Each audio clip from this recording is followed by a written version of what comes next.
Hey guys, Rinji here, once again bringing you the worst out of the VTuber community. And today we have something special.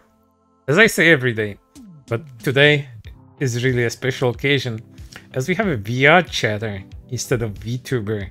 That's the subject of today's video. Why? Well, VRChatters, at least to me, are kinda adjacent to the VTubing community. And, you know, virtual avatars, all that stuff, anime aesthetic, usually. So, why the hell not? They usually mirror the same problems that VTubers have. And what is today's problem? Well, today's problem is, once again, childlike models, or models that are too cutesy, and how they're utilized in VR chat. So let's get right into that. This might be the take that gets me cancelled, but it seems important and no one talks about it that I see. Content creators that use cutesy, young-looking booth models are profiting and monetizing pedophilia. Period.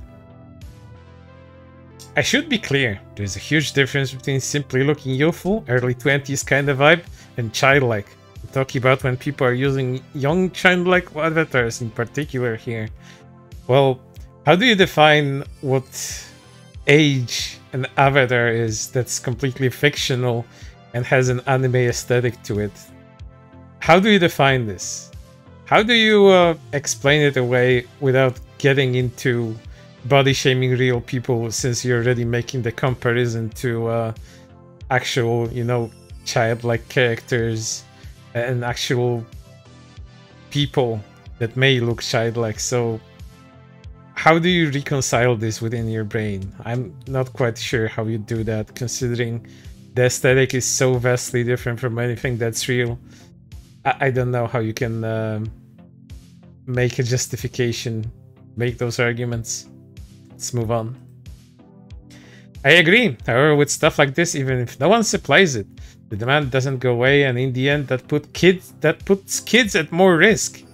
How? I don't think these lewd models are used by kids, or at least they shouldn't be.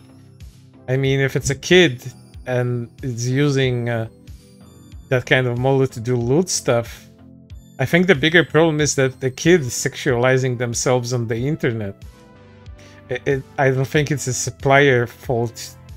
There's no real kids being abused here. This is way out there. And the CCs are just supplying a demand. If you want this to go away, call out the consumers, not the suppliers. I don't think saying giving suppliers a pass chase, there are also consumers, is right. Both should be equal held accountable. The ones profiting from pedophilia shouldn't have a platform. Can you then explain the cultural acceptance on the Japanese side? Because, you know, Booth is a Japanese website. Because there is no issue with someone playing a character, and you're unfairly painting whole culture as pedophiles. While likely true on the micro, certainly wrongly applying in the macro. Personally, I can't. I don't know enough about Japanese culture to speak directly to that specific. I think giving anything a pass due to playing a character is extremely slippery slope, however. How? You don't even explain that. How is playing a character and going into a pedophilic actions a slippery slope? Do you have any evidence for that, or is this just in your mind? Or is this projecting? I can. Japan is incredibly patriarchal and caters to men within that paradigm. Japan has a disgustingly low age of consent, which is not true. This is something spread around by people who have no idea about Japan. And it's used as a blanket excuse / cover for legit pedos. Culture acceptance and literally codified predation on children and the images thereof. This is a furry, by the way, if you just wanted to know. It's a VRChat furry. Because of course it is. This is incredibly tone-deaf and takes the same generalizations approach. I refuse to believe my Japanese friends, which include cis and trans females, approach this at all. That's just hyperbole of the highest order. And this feels like a bad faith virtue signaling. Shrug. You can refuse to believe all you want. That's your choice, and it's not a great one or a good look. They have other very cool takes, which we're gonna take a look at the end of the video. Honestly, I have my issues with both Gumroad and Booth models. While one style might look too young and like teen's body, others look abnormal with those super sculpted asses and oversized boobs. So in my option, there are issues on both sides. I think comparing underage sexualization with body proportions are drastically different. It's dangerous putting them in the same boat. I don't think it's drastically different or dangerous. Sexualization is happening with avatars anyway, so look at the bigger picture. If you can't see the difference between sexualizing adults versus children, I'm not sure what to tell you. I see the difference in that. I don't look at cute booth models as children, so you don't specify the actual look of an avatar you call looking like children and said not all of them.